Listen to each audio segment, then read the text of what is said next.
বিগত 53 বছর পরে একটা সুযোগ আল্লাহ আমাদের দান করেছে। এই সুযোগে আমরা পার্লামেন্টে কোরআন ঢুকাবো ইনশাআল্লাহ। বলেন ইনশাআল্লাহ, বলেন ইনশাআল্লাহ, বলেন।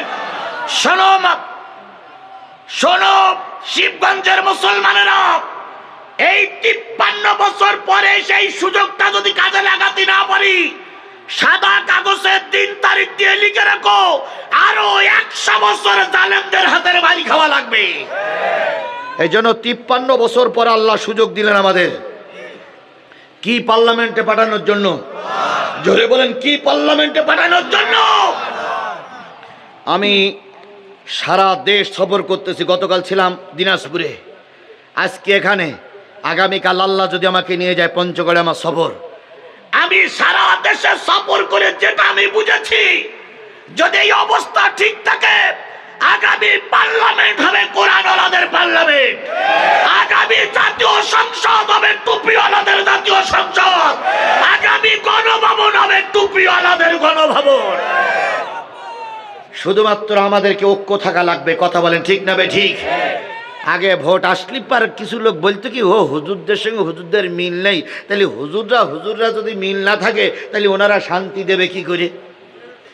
এবারের ভোটে আর বলতে পারবে না, কারণ এবারে 2 টুপিওয়ালা, বড় বড় 2 টুপিওয়ালা এক হয়ে গেছে। এক হইল জমাতের টুপিওয়ালা, আর এক হলো জোরে জেকের করা টুপিওয়ালা, চরমনাই। তাহলে চরমনার টুপিওয়ালা, জামাতের টুপিওয়ালা, 2 টুপিওয়ালা এখন কি? জামাতের আমিরের মাথায় যে কি বুদ্ধি ভাই, বুদ্ধি শুধু গিজ গিজ করতে লাগে, বুদ্ধি কোন জায়গায় কাজে লাগে তা ঠিক পায় না। আল্লাহ ওই রকম একটা নেতা আমাদের দিয়েছে, আল্লাহ রহমত করুক। উনি চিন্তা করলেন যে এই চরমনাই প্রতি নির্বাচনে এসে বলে জামাত ইসলাম কোন ইসলামী দলই না, প্রতি নির্বাচনে তাই বলে না যে জামাত কোন ইসলামী দল নয়। জামাত ইসলামের আমি চিন্তা করলো যে নির্বাচন ঘোষণার আগে এইটার আগে কন্ট্রোল করতে হবে, যাতে করে এই ফতোয়াটা দিতি। উনি চলে গেলেন, চরমনার আমির হঠাৎ করে হুজুরের দিকে লাফাই উঠলো, কি রে? বসার আসন করে দিলেন, 2 জন চা খাইলেন, নাস্তা পানি করলেন, সম্ভবত দুপুরের খাওয়া একসঙ্গে খাইলেন। খাওয়ার পরে এবার বললেন কি বলেছিলেন, কিছু কথা নিজেরা বলেছে, কিছু কথা জাতি প্রকাশ্য শুনেছে। শেষ পর্যন্ত 2 জন সংবাদ সম্মেলন করে বললেন, আমি জামাত ইসলামের আমির আমার বাড়ি এসেছে, আমি নিজেকে ধন্য মনে করতেছি, আমার বড় খুশ নসিব যে আজকে এত বড় একজন নেতা আমার বাড়ি এসেছে। আমি ঘোষণা করছি জামাতের বাক্স আর চরমনার ভোটের বাক্স হবে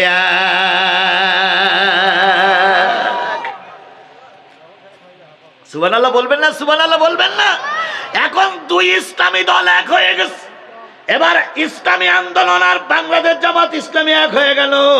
এবার হেফাজতে ইসলাম আর হলো খেলাফত আন্দোলন আর খেলাফত মজলিসের এই 3টে দল সেদিন এক জায়গায় মিটিং করে বলতেছে 2 ইসলামী দল এক হয়ে গেছে, আমরা আর পিছনে থাকবো না, আমরা ওদের সঙ্গে।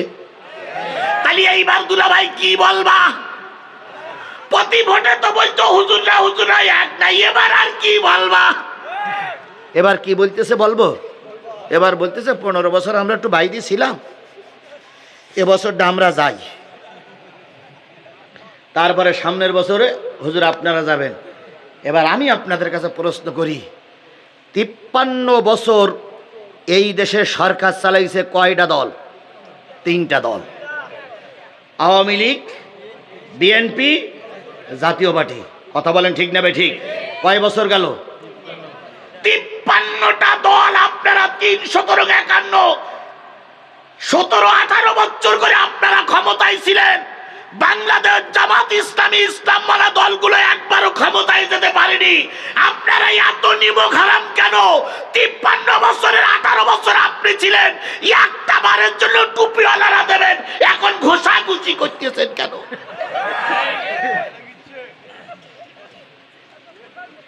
53 বছরের মাথায় একবার আমরা সুযোগ পাইছি, এখন ঘোষাঘুষি কেন? তাহলে বোঝা গেল এরা নিমক হারাম, এরা জাতির জন্য কি।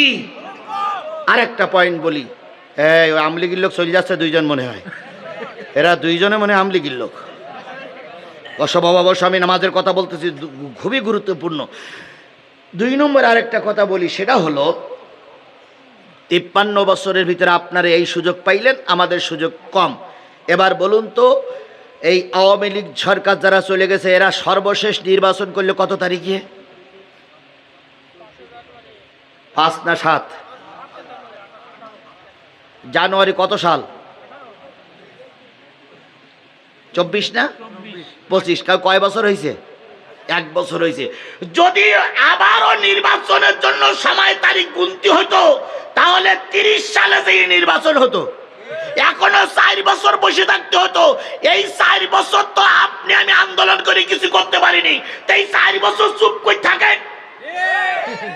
এই 4 বছর অন্তত হুজুর রাজাক, তারপর নির্ধারিত সময় যখন আসবে তখন আবার আন্দোলন করি। আপনারা হুজুরদের নামাই দিয়ে আপনারা যাইয়েন, অন্তত একটা বার জাতির কাছে পায়ে ধরে অনুরোধ করি, একটা বার কিসের সাপোর্ট?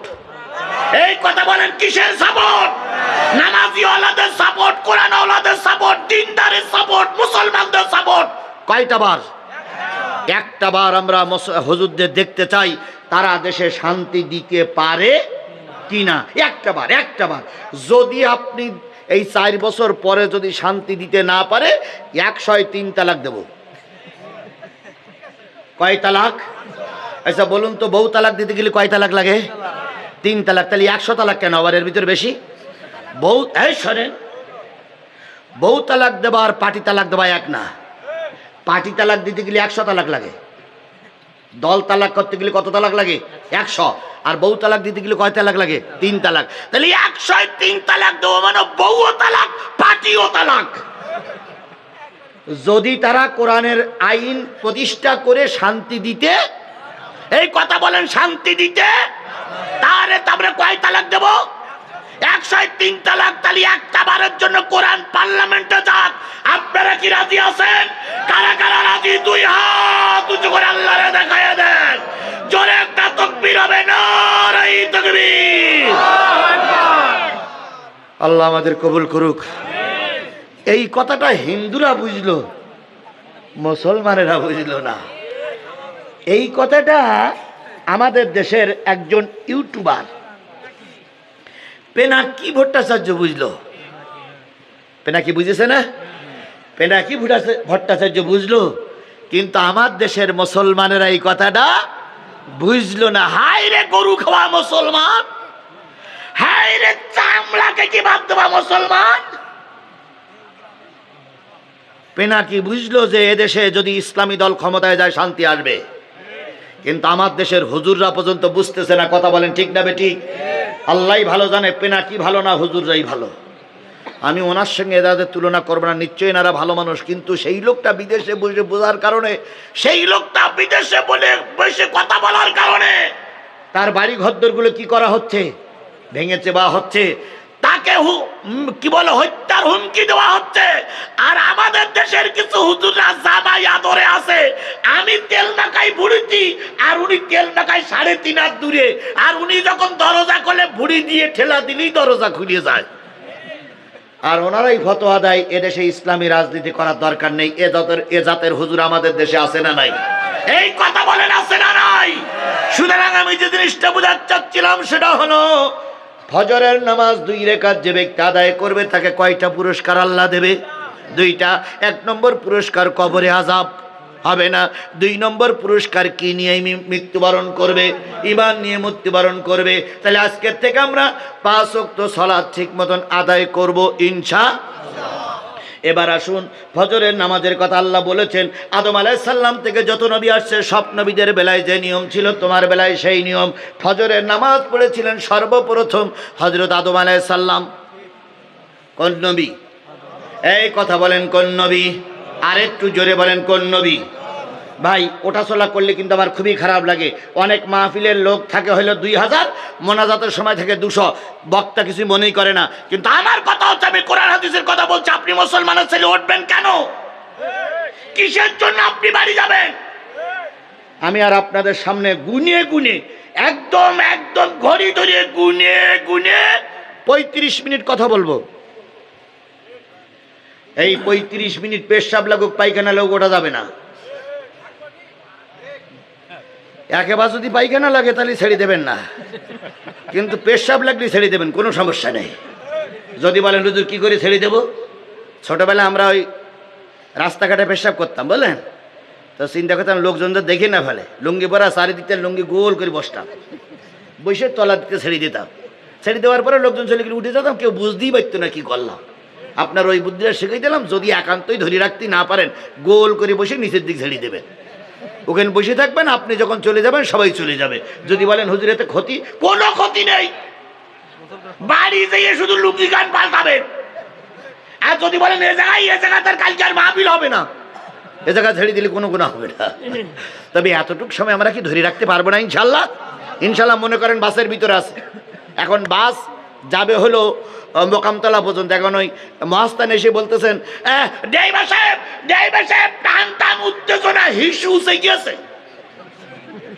ড্রাইভার কি বলবে, এই তো মোকামতলা, এই তো মোকামতলা, চাচা একটু বসেন করতে করতে আধা ঘন্টা গেল, মোকামতলা এসে গেল, চাচা নেমেই। তাহলে মনে করেন এখন ওরা মহাস্থান আছেন, যাইতে হবে মোকামতলায়। একটু খেয়াল করুন, ওঠাচলা করলে খারাপ লাগবে। এই লোকগুলো যা আসছিল তাদেরকে নিয়ে আমি দোয়া করতে চাই। আমি একজন মুসাফির দোয়া আল্লাহ ফিরাই দেবে না ইনশাল্লাহ। ইনশাল্লাহ। আমি 5 দিনের রিমান্ডে ছিলাম। আরেকটা রিমান্ডের ঘরের সংবাদ আপনাদের মনে এই হুজুর দেশে কিনা, শেখ হাসিনার বাড়ির পাশে আরেকটা বাড়ি ছিল, ওই যে 32 নম্বরের বাড়ির পাশে একটা 6 বাড়ি ছিল, সেই 6 নিচে আর একটা 6 বাড়ি পাওয়া গেছে। উপরে 6 নিচেও 6 সেই 6 1 বোধহয় পানি শূন্য ছিল, বাকি 5 পানি অবস্থায় ছিল। 2 দিনে ফায়ার সার্ভিসের লোকেরা পানি শুকাইয়ে সেখানে কিছু জুতা পাওয়া গেছে আর কিছু স্কুলের ব্যাগ পাওয়া গেছে। এখনো কল্পনা হচ্ছে যে ওখানেই আমাদের ছেলেদেরকে নিশ্চয়ই মেরে দেওয়া হয়েছে। যদিও মেরে দেওয়া হয়তো হয়নি, কম হয়েছে বা বেশি হয়েছে, যদি এই শেখ হাসিনা এইবার কাটাই উঠতে পারত, আমাদের মতন আমাদের যুবকদের ধরত, মারত আর ওই জায়গায় দিয়ে দিত। সুতরাং এই শেখ হাসিনাকে আর কখনো ক্ষমা করিয়ে দেশে আসতে দেওয়া হবে না। আল্লাহ আমাদের বোঝার তৌফিক দান করুক। আল্লাহ বললেন, নবী প্রথম আদম আলাইহিস সালাম থেকে তুমি পর্যন্ত সবার জন্য কয় ওয়াক্ত নামাজ ফরজ? ফজরের নামাজ পড়েছিলেন হযরত আদম আলাইহিস সালাম কয় ওয়াক্ত? 1 ওয়াক্ত। কয় রাকাত? 2 রাকাত। ফজরের নামাজ পড়েছিলেন আদম আলাইহিস সালাম ছিলেন জান্নাতে। জান্নাতের ভিতরে যখন আদম থাকলেন, একা একা ভালো লাগে না, তাই তৈরি করলেন আদিমাতা। নাম বলেন আদিমাতা হাওয়াকে তৈরি করার পরে 2 জনকে রেখে দিলেন। দারুণ শান্তি আর শান্তি। মাঝে মাঝে মনে হয় ওং শান্তি, বিরাট শান্তিতে আছে, কিন্তু শান্তি সবসময় সহ্য হয় না। শেখ হাসিনা ভালোই ছিল, কিন্তু ছাত্রদের মেরে শেখ হাসিনার শান্তির গুড়িবালি হয়ে গেল। শেখ হাসিনা ভালোই ছিল, যদি গণতান্ত্রিক অধিকার বজায় রাখতো। আমরা কিন্তু শেখ হাসিনা তাড়াতে চাইনি, শেখ হাসিনা নিজেই চলে গেছে। আবার এখন ভারতের সীমানায় বসে বলতেছে, আমি চট করে ঢুকে বলবো, এই ব্যক্তির বাচ্চা ব্যক্তি তোর যেতে বললো কেনা আর আসতি বলতেছে কেনা। আমরা কি বাংলাদেশের কেউ বলিছে আপনি আসেন? এই কেউ বলেছে এই শিবগঞ্জের কোন আমলিগির লোক বলেছেন যে শেখ হাসিনা আসুক? সেই লোকটা হাত তোলেন তো। সে তো কখন ও আসবে বিচারের জন্য, কথা বলে ঠিক না ঠিক? সে আসুক আর না আসুক, 14 গোষ্ঠী জানুক, তাতে আমার কিছু যায় আসে না। আমার প্রশ্ন, তোমার জাতি বলল কেনা? আমরা কি বলিছিলাম তুমি চলে যাও? আমরা চাইছিলাম, বিশ্বাস করেন ভাই, আমি একবার বুকিয়ে কোরআন শরীফ ছুঁয়ে বলতে পারি, আমি চাইছিলাম যে আল্লাহ ও যেন চলে না যায়। কেন? ওই শ্রীলঙ্কায় যেমন নেতাদের আলু ভর্তা করেছে, এই দুটোরে আলু ভর্তা করা লাগতো। যদিও নেতারা বলে কাজটা ঠিক না, কিন্তু আমি মুখে বলি ঠিক না, কিন্তু আমার অন্তর বলে আল্লাহ এই দুটোরে মেরে দিতে হবে। কারণ এই 2 কালপিট যতদিন বেশি থাকবে ততদিন দেশের ক্ষতি হতেই থাকবে। মুজিবারকে যারা মেরেছিল তাদেরকে স্যালুট জানাই। মুজিবারকে যারা মেরেছিল তারা বাংলাদেশের বীর সন্তান, কথা বলেন ঠিক না বেঠিক? আর শেখ হাসিনার শেখ রেহানারা যদি কেউ মাতৃ হইতো, আমরা বলতাম তোমরা বীর সন্তানের ওপরের সন্তান। কিন্তু আল্লাহর কি খেলা, টুস করে চলে গেল রে ভাই, টুস করে চলে গেল। আবার এখন বলতেছে টুস করে আসবো, টুস করে আসা অত সহজ নয়। আচ্ছা বলুন তো, মুজিবার যে ঘরে বসে কুতুকুতু করতো, মুজিবারে যে বাসায় বসে হিসু করতো আর হাগু করতো, সেই বাসাটা এখন কি আছে না গেছে? ভেঙে গেছে না? 32 নম্বর বাড়ি ভেঙে দিয়েছে না? এই 32 নম্বর বাড়ি ভেঙে দেওয়াতে নেতারা বলতে কাজটা ঠিক হয়নি, কিন্তু ওই নেতার বোর কাছে ফোন দিয়ে বলেছি, ওই নেতার বউ বলেছে কাজটা ঠিক হয়েছে। ঘরে ঘরে বলে ঠিক হয়েছে, বাইরে বলে ঠিক। আমরাও বলতেছি বাড়িটা ভাঙা ঠিক হয়নি, কিন্তু অন্তরে শান্তি লেগেছে যে ঠিক ঠিক ঠিক। এই কথা বলেন, কথা বলেন, কথা বলেন। তোফায়েলের বাড়ি ভেঙেছে, কাজটা কি ঠিক? ঠিক। কিন্তু আমরা অনেকেই বলতেছি ভাঙাভাঙি করা ঠিক না, ওটা মুখের কথা, অন্তরের কথা ঠিক ঠিক ঠিক। তার জ্বলন্ত প্রমাণ দেখেন, গাজীপুরে মুক্তিযুদ্ধ বিষয়ক মন্ত্রী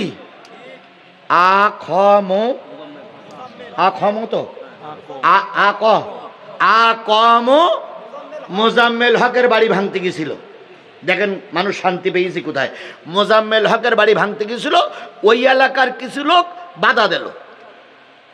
বাধা দেওয়ার পর পরের দিন মামলা হয়ে এখন মোটামুটি ওই এলাকায় শশী বেড়াচ্ছে পুলিশ আর সেনাবাহিনী।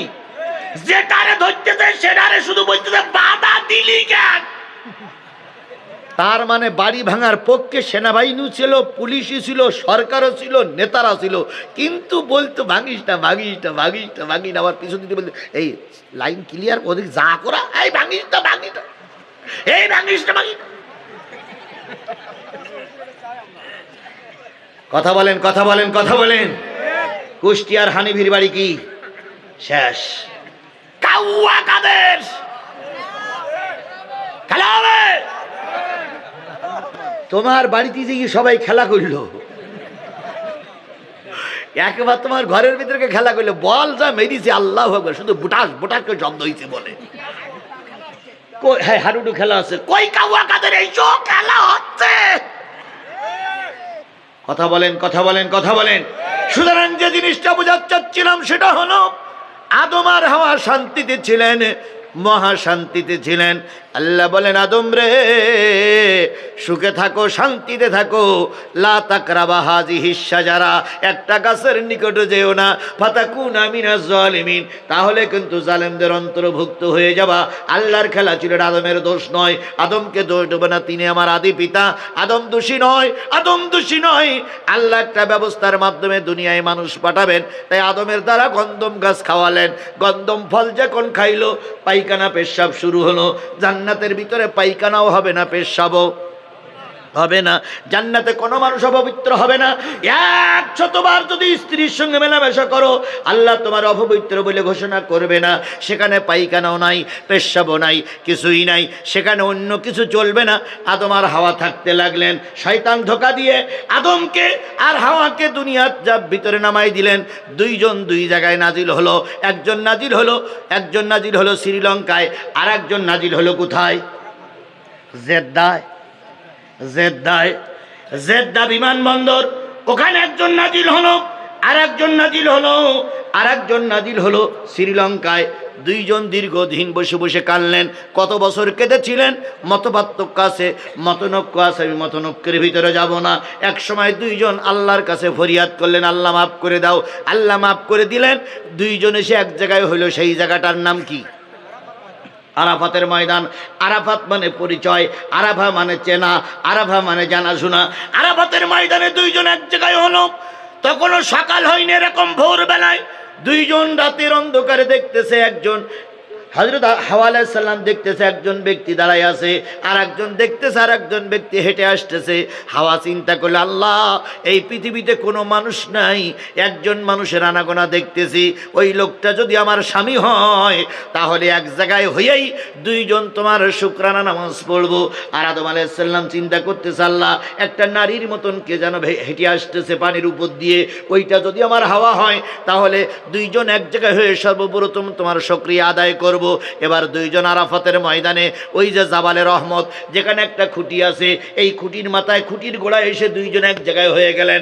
এক জায়গায় হয়ে দেখতে পাইলেন এই হলো আদম আর এই হলো হাওয়া, দুইজন এক জায়গায় হয়ে এবার ওইখানে যে পানি ছিল সেই পানি দিয়ে উজু করে ওই জায়গায় স্বামী স্ত্রী নিজেদের মোসাফা, নিজেদের কোলাকুলি, নিজেদের আলিঙ্গন, নিজেদের অন্য কাজ বাদ দিয়ে দুইজন দাঁড়িয়ে 2 রাকাত নামাজ আদায় করেছিলেন। যে 2 রাকাত নামাজ আদায় করেছিলেন ওই 2 রাকাত নামাজ ফজরের নামাজ বলে খ্যাত। গোটা উম্মতি মুহাম্মাদির জন্য ওই 2 রাকাত নামাজ আদম আলাইহিস সালামের আর হাওয়া আলাইহিস সালামের পড়া ওই 2 রাকাত নামাজ আমাদের জন্য আল্লাহ ফরজ করে দিয়েছে। নবীজি বলেন, ও আমার উম্মতেরা, 10 বছর বয়স হয়েছে, নারী হওয়ার পুরুষ হও, সেইখান থেকে শুরু করে মৃত্যুর আগ পর্যন্ত যদি ইচ্ছা করে কেউ ফজরের নামাজ কাজা না করো, আমি রাসূল ঘোষণা করছি আদম আর হাওয়া যে জান্নাতে থাকবে, ফজরের নামাজ আদায়কারী আর ফজরের নামাজ আদায়কারিনীকে আল্লাহ আদম আর হাওয়ার মতন উচ্চ মর্যাদা সম্পন্ন জান্নাতের মালিক বানায় দেবে। তাহলে আদমের মতন মর্যাদা পাবেন, হাওয়ার মতন মর্যাদা পাবেন কোন নামাজ আদায় করলে? আরো জোরে বলেন, কোন নামাজ আদায় করলে? তাহলে আদি পিতা আদি মাতার সঙ্গে যদি আমরা জান্নাতে যেতে চাই, মা বোনেরা যারা শুনতেছেন, ভাইরা যারা শুনতেছেন, আওয়ামী লীগ যারা শুনতেছেন, বিএনপির লোক যারা শুনতেছেন, জমাতের ভাইরা যারা শুনতেছেন, সকলের পায়ে ধরে বলি, আদম আর হাওয়ার সঙ্গে যদি জান্নাতে যেতে চান, আগামীকাল থেকে ফজরের নামাজ কাজা করা। আল্লাহ পাক আমাদের সবাইকে ফজরের নামাজের পাবন্দি করার তৌফিক দান করুক। সকলে মিলে বলুন আমিন। দিনের শুরুতে কিসের নামাজ? ফজরের নামাজ। এবার আসুন 2 নম্বরে, দুপুর বেলা সূর্য যখন ঢলে পড়ল তখন কিসের নামাজ? বলুন তো, জোহরের ফরজ নামাজ কয় রাকাত? নবী আমার বলেন, এই 4 রাকাত নামাজ যারা আদায় করবে, ইব্রাহিম আলাইহিস সালাম জাতির পিতা ইব্রাহিম আর ইসমাইল আলাইহিস সালামকে আল্লাহ যে জান্নাতে দেবে, ওই জান্নাতের মালিক বানাইয়ে তোমারে জান্নাতে দিয়ে দেবে। সাহাবী আজমাইনগণ বলেন, ইয়া রাসূলুল্লাহ, ফজরের নামাজের ইতিহাস তাফসীর তো শুনলাম, জোহরের একটু তাফসীর করবেন কি? নবী বললেন, ও আমার স্বজাতি, ও আমার আবু বকর, ও আমার ওমর, শোনো, ইব্রাহিম আলাইহিস সালামের পরে আল্লাহ পরীক্ষা নিলেন। ইব্রাহিম খলিলুল্লাহ ছিলেন আল্লাহর একজন খাস বন্ধু। আল্লাহ পাক ইব্রাহিম আলাইহিস সালামকে আগুনের ভিতরে পড়াইয়ে পরীক্ষা নিয়েছে।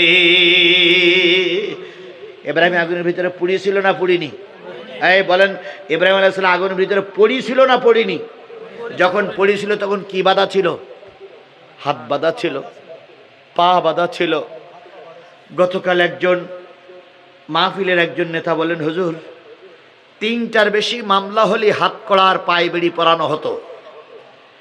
এখন সেই নিয়মটা অবশ্যই নেই। যারা বগুড়ার শিবগঞ্জের লোকেরা জেল খেটেছেন তারা এ সাক্ষী যে 3টের বেশি মামলা থাকলে কি করা লাগতো? হাত করা আর পা বেড়ি পড়ানো লাগতো।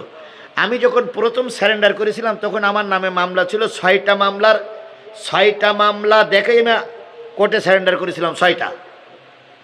মোট মামলা আমার সাতক্ষীরা জেলায় হলো 14টা আর অন্যান্য জেলায় 6টা। সব মিলে আমার রাজনৈতিক মামলা হলো 1 মামলার থেকে মাত্র 2টো মামলা খারিজ হয়েছে, আর এখন 18টা মামলা। আমি ওইদিকে যে সময় ব্যয় করতে চাচ্ছি না। 6টা মামলার আসামি যখন আমি ছিলাম তখন হাজিরা দেওয়ার সময় হাত কড়া পায়ে বেড়ি পরে আসতে হতো। পায়ে বেড়ি পরা তো বেড়ি বোঝেন আপনারা? পায়ের বেড়ি বোঝেন? 2 পায়ে বেড়ি পরানো থাকে, মাঝখানে এরকম একটা বেড়ি ধরে রাখতে হয়।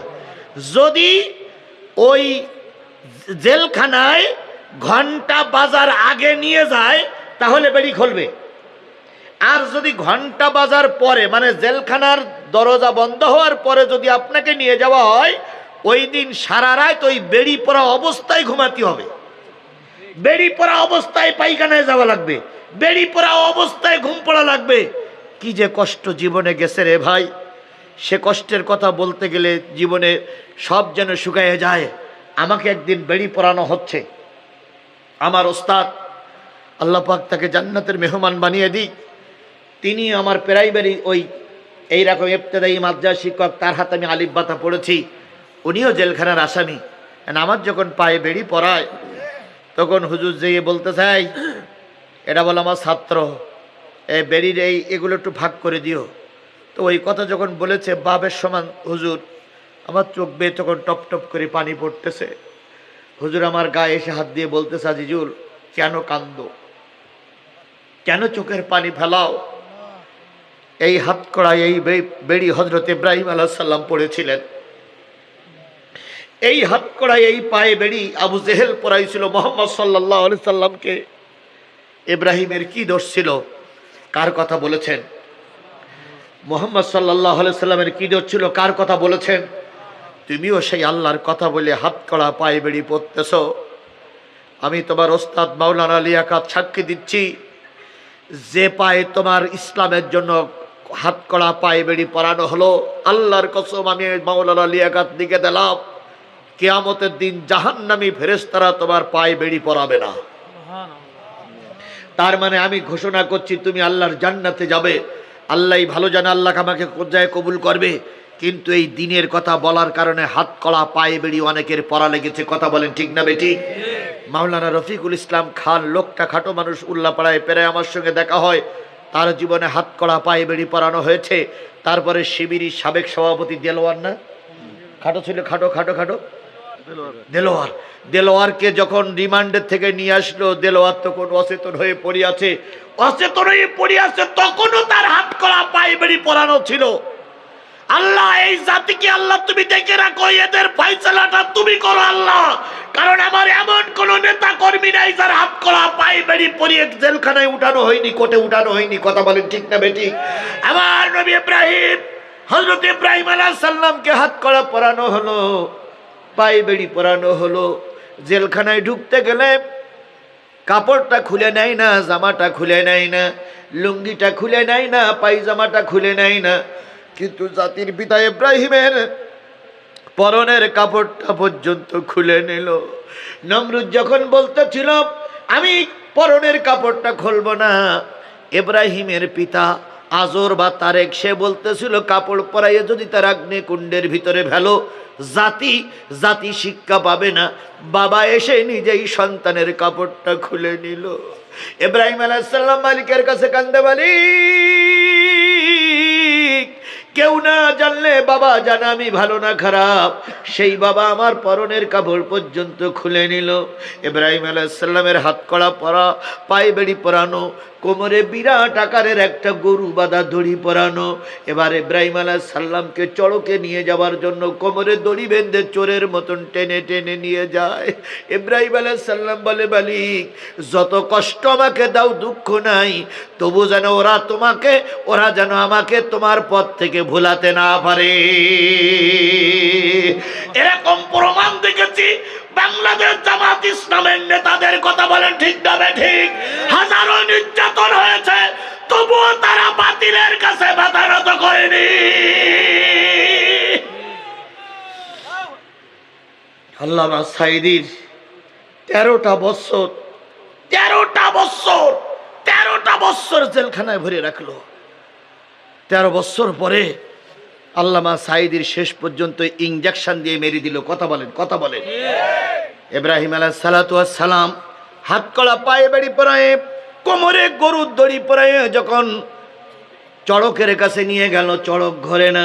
কারণ আল্লাহ রাব্বুল আলামিন বললেন চড়ক ঘুরবি না, চড়ক ঘরে না। এবার কি করলে চড়ক ঘুরবে? শয়তান বিরাট একজন মুরব্বী হুজুর হয়ে এসে বলতেছে চড়ক যে ঘরে না, ঘটনাটা কি তোমরা কি জানো?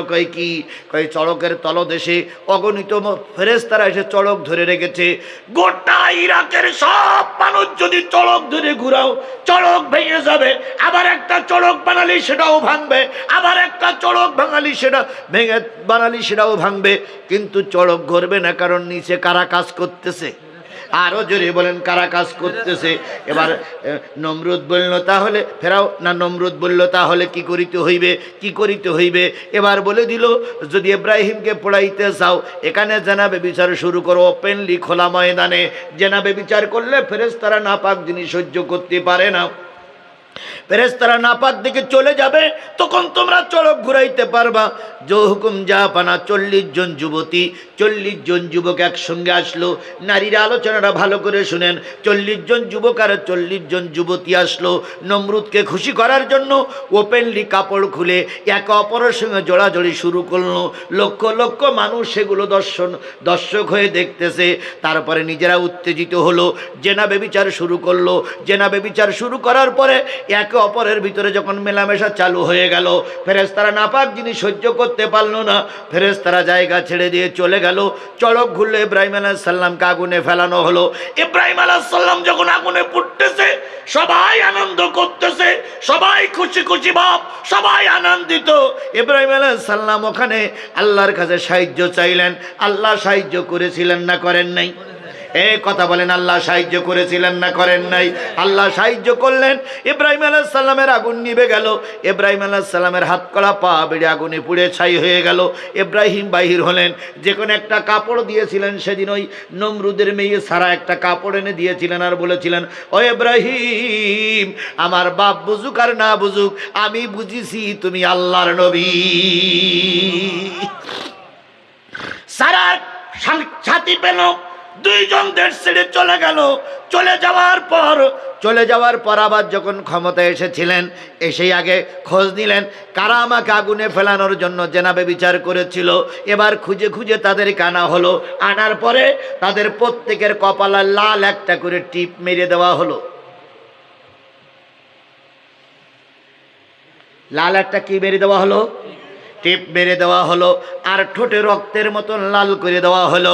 আর বলে দেওয়া হলো, এইটা হলো ইব্রাহিম আলাইহিস সালামকে দোজখে ওই অগ্নিকুণ্ডে ফেলার জন্য নারী আর পুরুষ দুইজনকে দিয়েছিল। নারীর কপাল লাল করে দিল, পুরুষের কপালও লাল করে দিল। নারীর ঠোঁট লাল করে দিল, পুরুষের ঠোঁট লাল করে দিল। আর চিহ্নিত করে দিল এগুলো ইব্রাহিম আলাইহিস সালামের আগুনে ফেলার জন্য জেনাকারী পুরুষ আর জেনাকারিনী নারী। সেইখান থেকে শয়তান ওটা নারীর ভিতরে চালু করলো, পুরুষের ভিতরে চালু করলো। বিশ্বের অনেক পুরুষেরা কপালের টিপ দেয়, অনেক পুরুষেরা লিপস্টিক মাখে, আর বাংলাদেশ সহ বিশ্বের অনেক নারীরা টিপ দেয়, লিপস্টিক মাখে। ও আমার নারী জাতিরা, টিপ আর লিপস্টিকের সুন্নত হলো ইব্রাহিম আলাইহিস সালামকে আগুনে ফেলার থেকে। এখন যদি কোনো ব্যক্তি ওই সুন্নতটা পালন করো, মনে হবে তোমরাও ইব্রাহিমের বিপক্ষের লোক। সুতরাং নারীরা সাবধান, এ দুটো কাজ করে ইব্রাহিম আলাইহিস সালামকে কষ্ট দেওয়া যাবে না। ইব্রাহিম আলাইহিস সালাম চলে গেলেন মাদায়েনে। ফিরে আসার পথে একটা ছোট্ট নারী পাইলেন। আমি সব ঘটনা বলতে গেলে শেষ করতে পারবো না, জোহরের সালাতের কথা বলতেছি। ইব্রাহিম আলাইহিস সালাম আসার পথে ছোট্ট একটা নারী উপহার পাইলেন। সেই নারীটার নাম কি? হাজারা। সেই নারীটার নাম কি? হাজারা। হাজারাকে নিয়ে আসলো। এক পাতায় হাজারা বড় হয়ে গেল। হাজারা যখন বড় হয়ে গেল, সারা তখন বলল, ওরে বিয়ে করো, হয়তো ওর দ্বারা একটা সন্তান হতে পারে। সারার অনুমতিতে হাজারাকে বিয়ে করলেন। বিয়ে করার পরে আল্লাহ পাক কোলজোড়া একটা সন্তান দিলেন। নাম কি? ইসমাইল আলাইহিস সালাম। মনে করেন না আমি বাদ দিয়ে আসছি, ইচ্ছা করে বাদ দিচ্ছি, নতুবা সময়ে কুলন যাবে না। হাজারার কোলজুরে একটা সন্তান আসলে ইসমাইল। এবার না, হ্যাঁ, হাজারার কোলজুরে সন্তান আসলে ইসমাইল। সারা চিন্তা করলে আমি নিঃসন্তানী, তাহলে তো স্বামীর কাছে ভালো হতে পারবো না। সারা পরামর্শ দিল, আমাকে যদি ভালোবাসতেই হয়, আমার সঙ্গে থাকতেই যদি হয়, ইব্রাহিম হাজারা আর ইসমাইলকে বনবাসে দিয়ে এসো। ইব্রাহিম আলাইহিস সালাম হাজারা আর ইসমাইলকে বনবাসে দিয়ে আসলেন। ও ভাই, যখন বনবাসে দিয়ে আসে, 3 কানা রুটি আর 1 পট পানি নিয়ে, বর্তমান মক্কা শরীফের পাশে যে জমজম কূপ, ওইখানে তখন মক্কাও ছিল না, জমজমও ছিল না, লোকজন কিছুই ছিল না, জঙ্গলে ভরা। জঙ্গলের ভিতরে আল্লাহর নির্দেশে রেখে আসে। হাজারা যুবতী মানুষ, কেবল একটা বাচ্চা হয়েছে, অল্প বয়স। হাজারা ইব্রাহিমকে ডাক দিয়ে বলে, ইব্রাহিম, তুমি আমাকে জঙ্গলের ভিতরে ফেলে রেখে যাও, একটু বাদেই বাঘ ভালুকের আনাগোনা হবে, আমারে খাবে, বাচ্চাটারে খাবে, তোমার কি একটু মায়া নাই? ইব্রাহিম আলাইহিস সালাম কিছুই বলে না। ইব্রাহিম আলাইহিস সালাম চলে আসতেছে, হাজেরা পিছন দিক থেকে বলতেছে, স্বামী এটা কি তুমি সারার মন সন্তুষ্টি করার জন্য রেখে গেলে, না আল্লাহর সন্তুষ্টি করার রেখে গেলে? আমাকে কার হাতে রেখে গেলে? ইব্রাহিম আলাইহিস সালাম বললেন, হাজেরা রে, আমি আল্লাহর খুশির জন্য আল্লাহর আদেশ পালন করে গেলাম। হাজেরা বললেন, স্বামী নির্ভয়ে চলে যেতে পারো, যে আল্লাহ আমাকে এখানে রেখে যেতে বলেছে সেই আল্লাহ আমার আর আমার কলিজার টুকরা সন্তানকে না খাওয়াই মারবে না।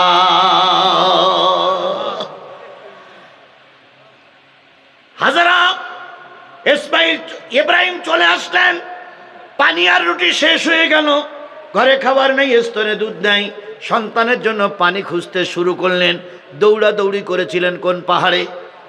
সাফা এবং মারওয়া দৌড়াদৌড়ি করলেন। হঠাৎ করে পানির সন্ধান হয়ে গেল। পানি যেখানে পাওয়া যায় সেখানে লোকজন তৈরি হয়। ইব্রাহিম আলাইহিস সালাম কিছুদিন পরে যেয়ে দেখে লোকজন ঘরবাড়ি হয়ে গেছে, সব কিছু সংবাদ শুনলেন। মাঝে মাঝে ইব্রাহিম আলাইহিস সালাম যায়। এবার ইসমাইল আলাইহিস সালাম যখন একটু বড় হয়েছে, আল্লাহ বলেন, ইব্রাহিম রে, ইসমাইলকে এবার আমার রাস্তায় কুরবানি করা লাগবে। জোহরের নামাজের কথা বলতেছে, ইসমাইলকে আমার জন্য কুরবানি করা লাগবে। ইব্রাহিম আলাইহিস সালাম বাড়ির থেকে সেজে গুজে বাহির হলেন, একটু দড়ি নিলেন, খুব দামি ধারালো একটা তরবারি নিলেন। টার্গেট হলো ইসমাইলকে কি করবে? কুরবানি করবে। বাড়িতে চলে গেল, হাজেরাকে লক্ষ্য করে বলল, হাজেরা, সন্তান তার দেখতে বড় মন চায়, আমার সঙ্গে একটু সন্তানরে দিয়ে দাও। হাজেরা ডাক দিয়ে বলে, স্বামী যেদিন তুমি ইসমাইল আর আমাকে রেখে গেছিল সেদিন পানি ছিল না, ঘর ছিল না, বাড়ি ছিল না। আল্লাহ ঘরের ব্যবস্থা করেছে, খাওয়ার ব্যবস্থা করেছে। আমি কিন্তু ইসমাইল ছাড়া কোনোদিন খাই না, তুমি তাড়াতাড়ি নিয়ে ফিরে আসবে। ইব্রাহিম আলাইহিস সালাম হা না কোনো উত্তর দিলেন না। হা বললি সত্য কথা, মিথ্যা কথা হয়, না বললে সত্য কথা হয়, কিছুই বললেন না। বাপ বেটা নিয়ে গেলেন।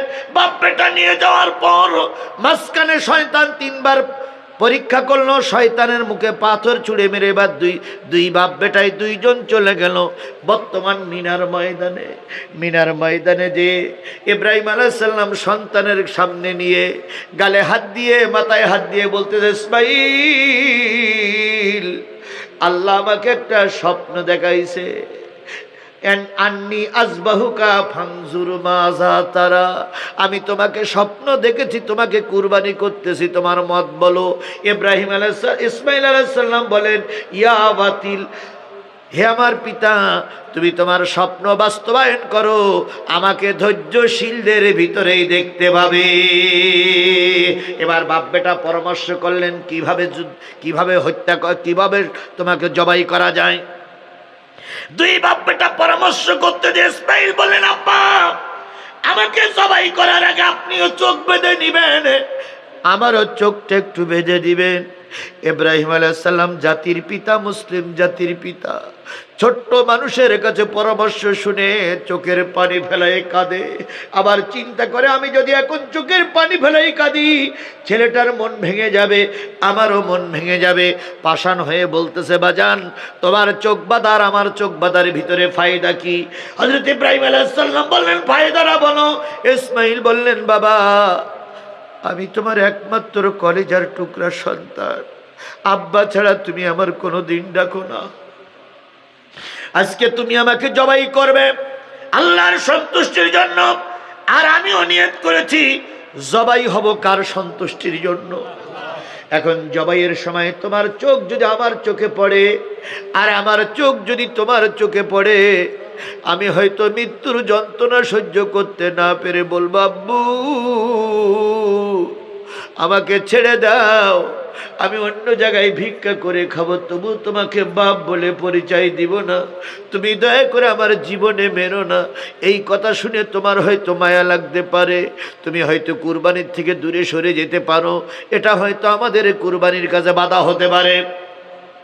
2 নম্বর, তোমার চোখটা যদি খোলা থাকে, তুমি আমার ছোট্ট চাঁদে মাখা মুখটারে যখন দেখবে, আমি যখন কুরবানি হয়ে যাব, যখন ঠোঁটটা নাড়াবো, তোমার মনে হয়তো দয়া লাগতে পারে, তোমার হাত কেঁপে উঠতে পারে, এই জন্য তোমার চোখটা আর আমার চোখটা বেঁধে নাও।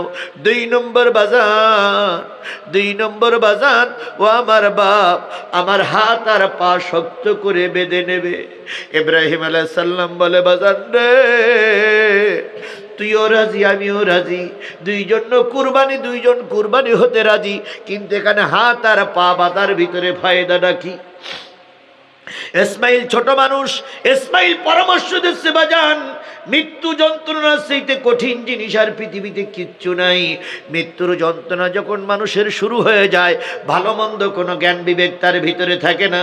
আমার যখন জবাই করবে, আমি মৃত্যুর যন্ত্রণায় ছটফট করব, গ্যাংরা নিয়ে একটা শব্দ দেব, এই সময় হাত আর পা নাড়ানাড়ি করব। তুমি জাতির পিতা, তুমি আল্লাহর খলিল ইব্রাহিম, তোমার গায়ে যদি পা লাগে, তোমার গায়ে যদি হাত লাগে, বিয়াদবি হয়ে যাবে। এজন্য ও আমার বাবা, তুমি দড়ি নিয়ে এসেছো, আমি সংবাদ পেয়েছি, ওই দড়ি দিয়ে আমার হাত আর পাটা ভালো করে বেঁধে নাও। জোহরের নামাজের কথাই বলতেছি। আমার ভাইয়েরা, ইব্রাহিম বললেন, বাজান আর কত উপদেশ দেবে? এবার ইসমাইল বলতেছে, বাজান আমাকে সোজা করে শোয়াই রাখবে না, আমাকে কাজ করে শোয়াই দেবে। ইব্রাহিম বলে, বাজান কাজ করে শোয়াই দেওয়ার ভিতরে ফায়দাটা কি? ইসমাইল বলে, বাজান তোমার মুখ চোখ বাঁধা, আমারও চোখ বাঁধা, হয়তো কুরবানির কাজ যখন করবে চোখের কাপড়টা সরে যেতে পারে।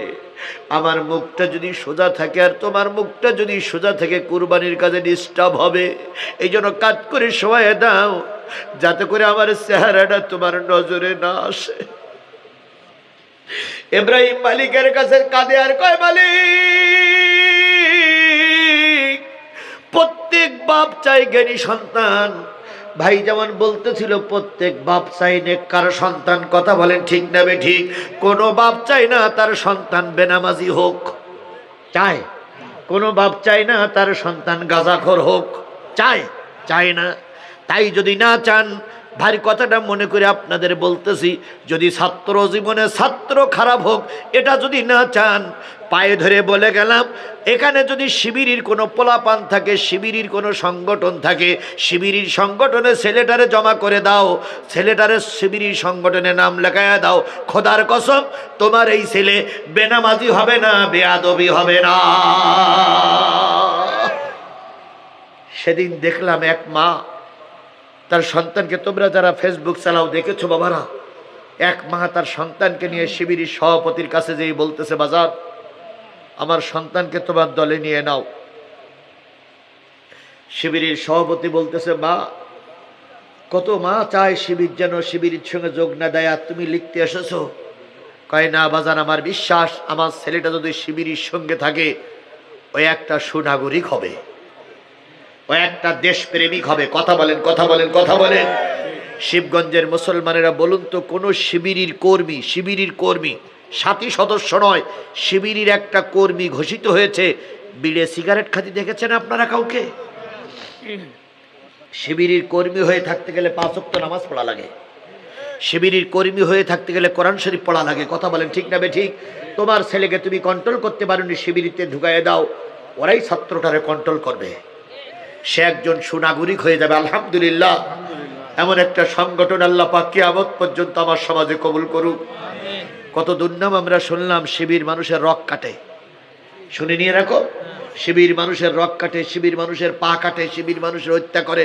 খোদার কসম, কোরআন শরীফ শপথ করে বলতেছি, শিবিরের এই ধরনের দোষ বাংলাদেশের কোনো আদালতে প্রমাণিত হয়নি।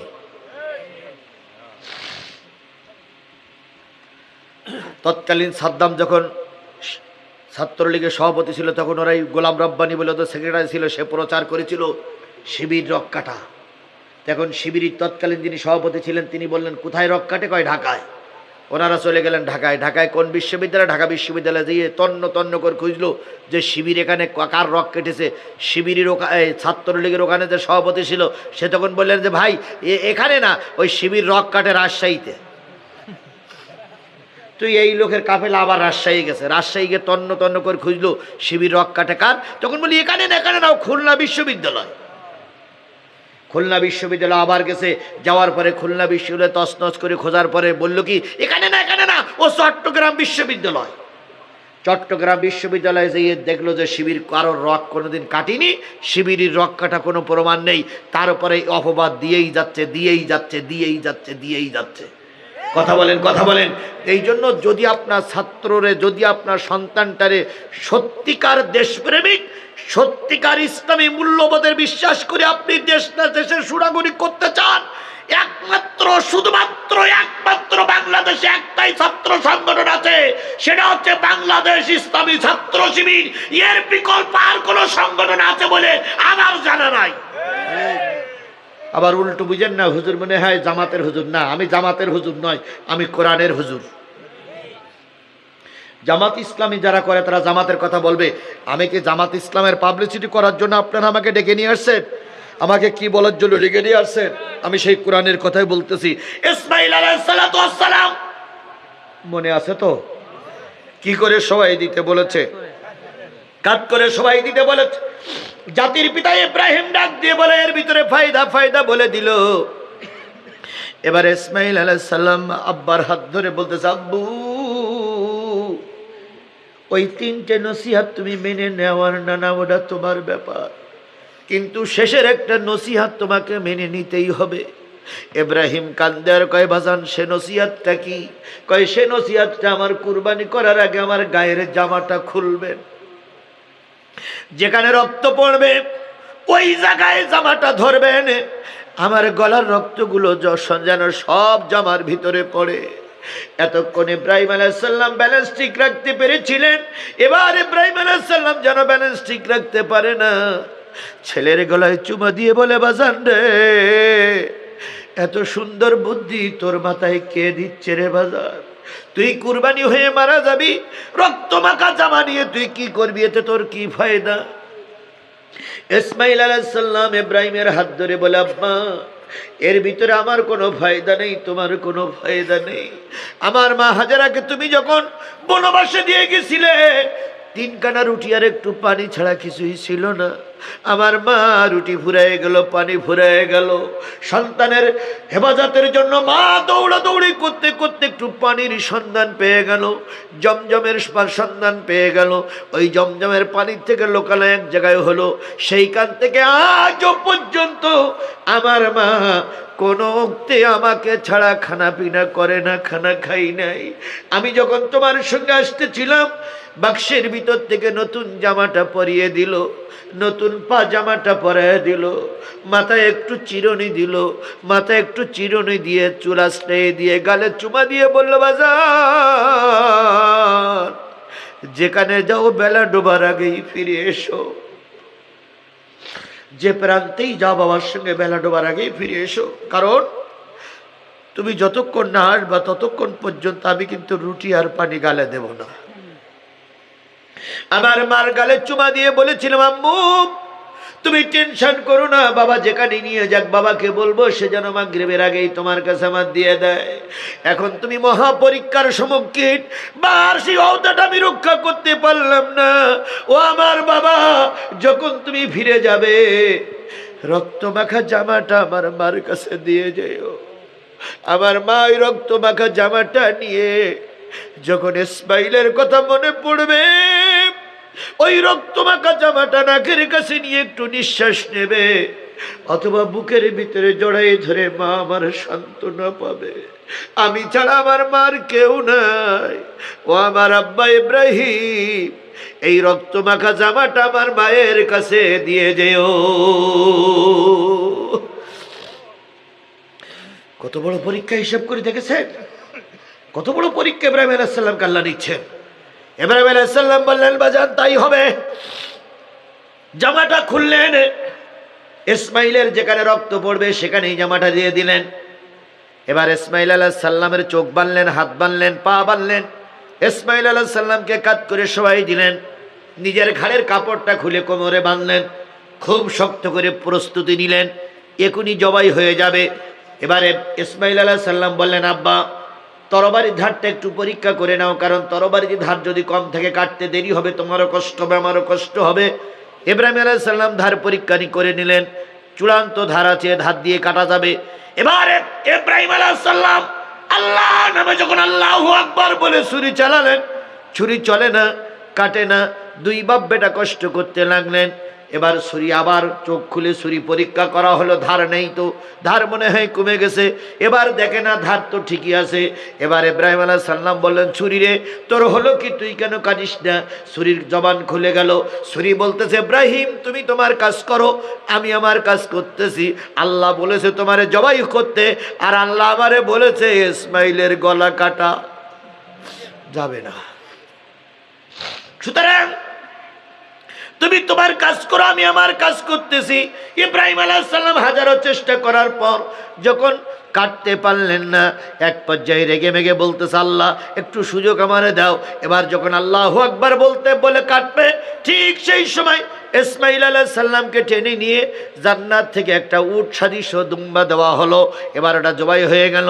দুই বাপ বেটা আল্লাহু আকবার বলে ওই মিনার ময়দানে প্রকৃতপক্ষে বৈশাখ মাসের ভর দুপুরে প্রচণ্ড রোদের ভিতরে জবাই হয়ে গেল দুম্বা।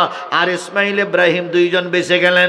এবার যখন ইসমাইল আলাইহিস সালামকে আবার কুরবানি করতে যাবে, আল্লাহ রাব্বুল আলামিন সূরা সাফফাতের ভিতরে ডাক দিয়ে বললেন, ও ইব্রাহিম তুমি তোমার স্বপ্নকে সত্য রূপ দিয়েছো, আর ইসমাইলকে কুরবানি করা লাগবে না। এই কোরবানির রীতি আমি কিয়ামত পর্যন্ত তোমার সন্তানদের জন্য চালু করে দিলাম। ওই যে দুইজন সাল চালু হয়ে গেল, দুইজন বেঁচে গেলেন। এবার বাপ বেটা চিন্তা করলেন, আল্লাহ এত বড় বিপদ থেকে আমাদের বাঁচিয়েছে, এখন তো মালিকের জন্য শুকরানা নামাজ আদায় করার দরকার। ইব্রাহিম আর ইসমাইল এবার ঝর্ণার পানি খুঁজতে লাগলেন। খুঁজতে খুঁজতে ঝর্ণার পানি পেয়ে গেলেন। দুইজনে নতুন করে উজু করে এবার ওই জায়গায় দাঁড়িয়ে 4 রাকাত নামাজ আদায় করেছিলেন। কয় রাকাত? 4 রাকাত। কয়জনে? দুইজনে। হযরত ইব্রাহিম আর ইসমাইল দুইজনে 4 রাকাত নামাজ আদায় করেছিলেন। ওই যে 4 রাকাত নামাজ আদায় করলেন, আল্লাহ রাব্বুল আলামিন ওই 4 রাকাত নামাজ উম্মতি মুহাম্মাদীদের জন্য আল্লাহ সেইখান থেকে আজও পর্যন্ত ফরজ করে দিয়েছে।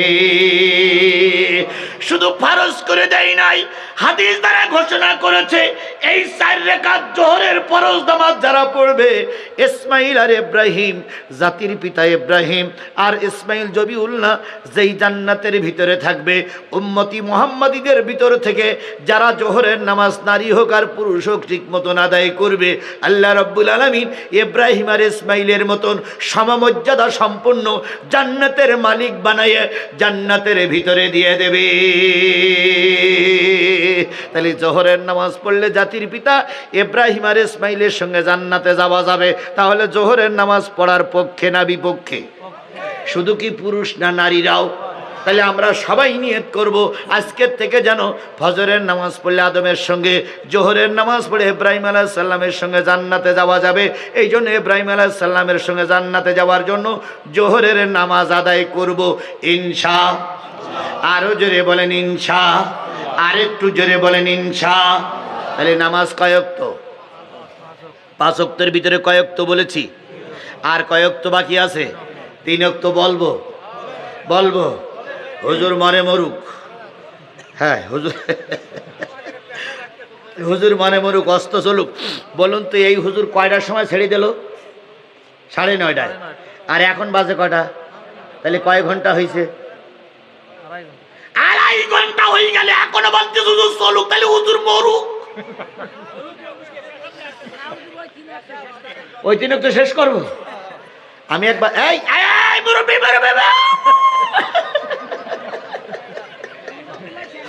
শোনেন, আমি একবার নওগাঁয় মাহফিল করতে গেছিলাম। নওগাঁ ছেড়ে নওগাঁ, তো ওইখানে এক হুজুর ওয়াজ করতে গেছে। আমি হুজুরি কথা বলতে, ওই হুজুর ওয়াজ করতে, ভাই এই যাই যুবক, বসো বসো, এখনই তো হবে। ও যে যাই বলুক, আমি ওই পাম্পটির ভিতরে 2.5 ঘন্টা ওয়াজ করেছি, আর ওয়াজ করবো? বসো।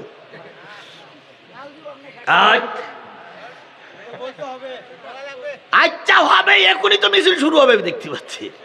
তো নওগাঁয় মাহফিল করতে গেছে। এখন ওখানে আমার কিছুদিন আগে এক হুজুর ওয়াজ করতে গেছে। ওয়াজ করতে দেখি সে হুজুর ওয়াজের এক ফাঁকে বলেছে যে যদি কোনো গোরস্থানে আলেম ব্যক্তির কবর দেওয়া হয়, কোনো পীর মাশায়েখ আলেম ব্যক্তি যদি কোনো কবরস্থানে শুয়ে থাকে, তাহলে ওই গোরস্থানে যত মুদ্দার ব্যক্তি আছে সব মুদ্দার ব্যক্তির ওই হুজুরির কারণে মাপ, কবরে আযাব মাপ।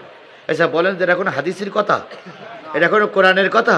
কিন্তু ও হুজুর কিছু হাদিয়া নেওয়া জানি পাম্পট্টি দেবার দিতে দিতে এই পর্যন্ত দিয়ে ফেলাইছে। তাহলে আমরা হুজুর আমাদের একটু হাদিয়া তহবা বেশি করে দেবে, আল্লাহ তোমাদের বরকত দেবে। যদি কোনো হুজুর পাও সেখানে এসে কবর দেবা।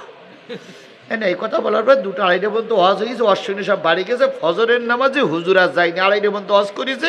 এখন হুজুরির 2 পাঠ বা সাগরেদ ছিল, ওরা গেছে। যাওয়ার পরে ফজরের নামাজের পরে সভাপতি দাঁড়াই বলতেছে, হুজুর এই কালকে প্রধান বক্তা একটা ওয়াজ করেছিল, আপনার মনে আছে? ইমাম সাহেব বলছে কোন আজকাল বলিল না যে হুজুর মল্লি যদি কবর দেওয়া হয়, আর এখানে যদি কোনো পীর মাসে বা হুজুরির কবর দেওয়া হয়, তো এই খাতিরে গ্রামের সকলের করো রাজা মা বেটা শুনেননি আপনি? কয় হ্যাঁ শুনেছি। তাই এক কাজ করলি কে, আমাদের গোরস্থানে তো কোনো হুজুরির কবর দেওয়া নেই। তো গতকাল যে হুজুর ওয়াজ করেছিল ও হুজুর বাড়ি গেছে না আছে? কই ও হুজুর এখন আছে, তো ওই হুজুরির মেরিয়ে কবর দিলি কেমন হয়?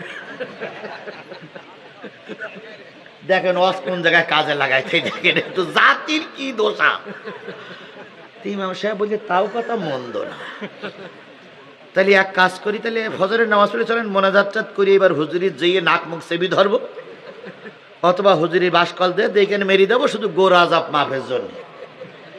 এই কথা যখন আলোচনা হচ্ছে, সাগরের 2জন বলো শুনতেছে। চিন্তা করতে আমাকে হুজুর তো মরিয়েছে। এখন ওরা 2জন আর জুতো পাই দেয়নি, সোজা দেশে ছুট। যেই বলতো হুজুর কালকে কি ওয়াজ করেছেন? বলছি কেন? কয় ওরা আপনার মেরি কবর দেবে। কেন? কয় এই ঘটনা। হুজুর বলছে তাহলে তাড়াতাড়ি পালা। 3জন বিল হাট দিয়ে পালাইছে। এরা এসে দেখে সে হুজুর আর নেই। না আপনারা আমার সেইরাম করবেন বলে ভাব লাগাইছেন, বুঝতে পারতেছি রে ভাই। আল্লাহ আল্লাহ আল্লাহ আমাদের কবুল করুক। বন্ধুগণ, কয় ওয়াক্ত নামাজ? 5 ওয়াক্তের কয় ওয়াক্তের ব্যাখ্যা করেছি। আরেকটু সামনে, এই ছেলে বসো, হয়ে গেছে। যে যাই বলুক আর খুব বেশিক্ষণ হবে না, আমি আলোচনা এখনই শেষ করবো। আরে হ্যাঁ শেষ করবো, অবশ্যই শেষ করবো। 5 ওয়াক্ত নামাজের ভিতরে 2 ওয়াক্ত নামাজের কথা বলেছি। আর একটু বলি, যদি ফজরের নামাজ কেউ পড়ো অথবা জোহরের নামাজের পরে যদি কারোর কবর হয়ে যায়, ভালো করে খেয়াল করে শোনো। কি গামরা না? গামরার মুসলমানেরা ভালো করে শোনেন। ফজরের নামাজের পরে মৃত্যু হয়ে গেছে, জোহরের নামাজের আগে যদি কারোর কবরে রাখা হয়, কবরে রাখার পরপরই যখন ফেরেশতারা এসে বলবে মান রব্বুকা মান দীনুকা মান নবিয়ুকা, আপনি যদি নামাজি হয়ে কবরে যান, আপনি প্রথম কবরে থেকেই বলবেন যে দাঁড়াও ফেরেশতা, তোমার প্রশ্নের জবাব পরে, বলো তো এখন কোন সময় চলতেছে? তখন ফেরেশতারা বলবে কেবল জোহরের আজান হলো। কয় আমি তো এখনো জোহরের সালাত আদায় করিনি, আমাকে একটু নামাজের সময় দিয়ে দাও। নামাজের সময় দিয়ে দেওয়া হবে। জোহরের নামাজে দাঁড়াই যাবেন। বিশ্বাস করুন, আল্লাহর কোরআন সাক্ষী রেখে বলতেছি, জোহরের সালাতে দাঁড়িয়ে যাবেন, নামাজ শেষ হবে। 4 রাকাত নামাজ এখনো শেষ হয় নাই, 4 রাকাতের শেষ বৈঠক চলতেছে। হঠাৎ করে ইসরাফিল আলাইহিস সালাম বাঁশিতে ফু দেবে। এবার সালাম ফিরে আপনি জিজ্ঞেস করবেন ভাই ফেরেশতা, মান রব্বুকা মান দীনুকা মান নবিয়ুকা, প্রশ্ন করলে উত্তর দেবে এখন কিসের শব্দ শোনা যায়? এবারে ফেরেশতারা বলবে কিয়ামত শুরু হয়ে গেছে। ইসরাফিল আলাইহিস সালাম ফুৎকার শুরু করেছে। এই নামাজি লোকটি আপনি আমি যারা কবরে গেছে তারা বলবো, হায় রে ফেরেশতা, মিথ্যা কথা বলো না। আমি জানি ফেরেশতারা মিথ্যা কথা বলে না। লক্ষ লক্ষ বছর কবরে থাকতে হবে, এ কথা আমি দুনিয়ায় থাকতে শুনে এসেছি। তুমি এখন বলতেছো কিয়ামত শুরু হয়েছে, কিভাবে কিয়ামত শুরু হলো? ফেরেশতারা তখন বলবে ভাই তুমি বড় চালাক লোক, 4 রাকাত জোহরের নামাজে দাঁড়িয়ে গেলে 4 রাকাত নামাজের ভিতরে 4 লক্ষ বছর আল্লাহ পার করে দিয়েছে। তোমার আর কোনো সওয়ালের জবাব দেওয়া লাগবে না। চলো রোজে মহাশরের ময়দানে। তাহলে 2 রাকাত নামাজে যদি 2 কোটি বছর আল্লাহ পার করে দিতে পারে, 4 রাকাত নামাজে 4 লক্ষ বছর আল্লাহ পার করে দিতে পারে। কবরে আযাব শুরু হবে কি হবে না তার আগেই যদি কিয়ামত শুরু হয়, এর চাইতে শান্তি আর জীবনে কখনো আসবে না। এই জন্য পায়ে ধরে বলে গেলাম, নারী হওয়ার পুরুষ হও, 5 ওয়াক্ত নামাজের পাবন্দি করা লাগবে। বন্ধুগণ, এবার আসুন, ওয়ামিনাল লাইলি ফাতাহাজ্জাত বিহি নাফিলাতাল লাক। আল্লাহ বললেন আজকের থেকে 5 ওয়াক্ত নামাজ ফরজ করলাম, আর তাহাজ্জুদকে কি করলাম? নাফিলা, নফল করে দিলাম, নফল করে দিলাম। আসা আইয়া বাসাকা রব্বুকা মাকামাম মাহমুদা। এই নফল নামাজ যদি ঠিক মতন আদায় করো, আশা করা যায় মাকামে মাহমুদ আল্লাহ পাক তোমাদের দান করবে। নামাজের বয়ান আল্লাহ শেষ করে বললেন, এবার রসুলকে বললেন নামাজ কয় ওয়াক্ত পড়বা? কোথায় দিলেন? মেরাজে। কয় ওয়াক্ত নামাজের কথা বললেন? 5 ওয়াক্ত। এবার রাসূল বললেন, আল্লাহ এই নামাজ যদি ফরজ করতে হয়, বাধ্যতামূলক করতে হয়, আমাকে রাষ্ট্রের প্রেসিডেন্ট বানানো লাগবে। কি বানানো লাগবে? হযরত ইউসুফ আলাইহিস সালাম বলেছিলেন, আল্লাহ যদি ভাইদের এক জায়গায় করতে হয় দেশের প্রেসিডেন্ট বানানো লাগবে। আরে আল্লাহ নেই বলেন আমাকে প্রেসিডেন্ট বানানো লাগবে। কিছু লোক মনে করতে পারে রাজনীতি কোরআনে নাই। শুনে যাও কান খাড়া করে, আল্লাহ বলতেছেন, অকুর রাব্বি আদখিলনি মুদখালা সিদকিউ ওয়া আখরিজনি মুখরাজা সিদকিউ।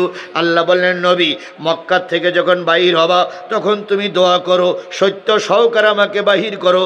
মদিনায় যখন যাবা দোয়া করো, মদিনার থেকে সত্য সহকারে আমাকে বাহির করো। আর দোয়া করো, ওয়াজআললি মিন লাদুনকা সুলতানান নাসিরা। এই 5 ওয়াক্ত নামাজ সহ শরিয়াতের হুকুম হাকাম যদি চালু করতে হয়, সুলতানান নাসিরা, আমাকে রাষ্ট্রীয় শক্তি দান করো। তাহলে আল্লাহ নবী রাষ্ট্রীয় শক্তি চাইলেন। আমার নেতা ডাক্তার মোহাম্মদ শফিকুর রহমান যদি কোরআনের রাষ্ট্র কায়েম করতে চায়, তুমি আবু জেহেলের বাচ্চা বাধা দাও কেন? আল্লাহর নবী চাইলেন রাষ্ট্রীয় ক্ষমতা, আর হুজুরের রাষ্ট্রীয় ক্ষমতা চাইলে কি কয়?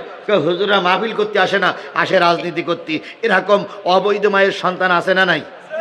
এখানেই আছে, এখানেই আছে, এখানেই আছে। এইবার যাওয়ার সময় বলবে কি? আপনি বলবেন যে দেখলে জিহাদি হুজুর অন্য জায়গায় ওয়াজ করে চেল্লাচেল্লি করে আজকে কত সুন্দর কথা বললো, আজকে কথাগুলো মেনে চলো। তখন বলে কি, ও ও জিহাদি হুজুর জমাইতে হুজুর। কি হুজুর? আমি রেখে জামাতের হুজুর। আচ্ছা বলুন তো, আমি কে এলাকায় ভোটে দাঁড়াবো? আরে ভোটে দাঁড়ালে আমাকে ভোট দেবো? আমি তো কেন এ কি বলে আইডি কার্ড, আমার তো ভোটার লিস্টে নামই নাই। আমার একবার চেয়ারম্যান মেম্বার হওয়ার জন্য বলল, আমি পালাইলাম ভাই। নেতারা বললে আপনাকে চেয়ারম্যান হইতে, আমার মাও কাঁদতেছে, বউ কাঁদতেছে, ছেলেপিলেও কাঁদতেছে, আমিও পালাইছি। নেতা ফোন করি বলে, কোথায়? ভোট না হলে আমি আর আসবো না। কই কেন? আমি বললাম, ও তাহলে আমি নেই। ওই যে চেয়ারম্যান মেম্বার হইতে, ও তাহলে আমি নেই। বিশ্বাস করো, সেখানে আমার আর ওই তালে দেয়নি। এবার লেগে গেল আমার ছেলে, বড় ছেলেটার পরে। বড় ছেলে বলতেছে, আব্বা যে তালে আমিও সেই তালে। চেয়ারম্যান মেম্বার হওয়ার জন্য আমরা ঘুরিয়ে বেড়াই না ভাই। এমপি হওয়ার দরকার নেই।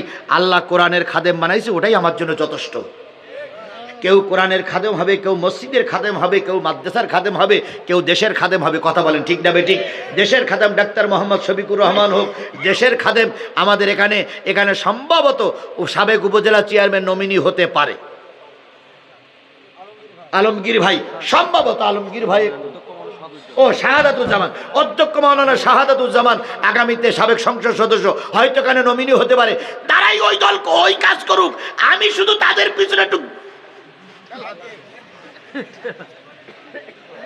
আমার ও পদ দরকার নেই। আল্লাহ যে পদে যাদের কবুল করে আল্লাহ তাদেরকে সেই কাজ করাই দেখ। সকালে বলেন আমিন। সুতরাং আমি রাজনীতি করতে আসিনি ভাই, রাজনীতি রক করে নিয়ে আমি আসিনি। আমি এসেছিলাম কি বলার জন্য? কোরআন বলার জন্য। তাহলে কোরআন প্রতিষ্ঠা করার জন্য রাষ্ট্রীয় ক্ষমতা দরকার আছে না নাই? জোরে বলেন আছে না নাই? সুতরাং আগামী নির্বাচনে ইসলামপন্থীদের হাতে ক্ষমতা দিয়ে এই দেশে নামাজ বাধ্যতামূলক কায়েম করা লাগবে। কারা কারা কোরআনী শক্তি রাষ্ট্রীয়ভাবে কায়েম করতে রাজি আছেন? দুই হাত উঁচু করে দেখান।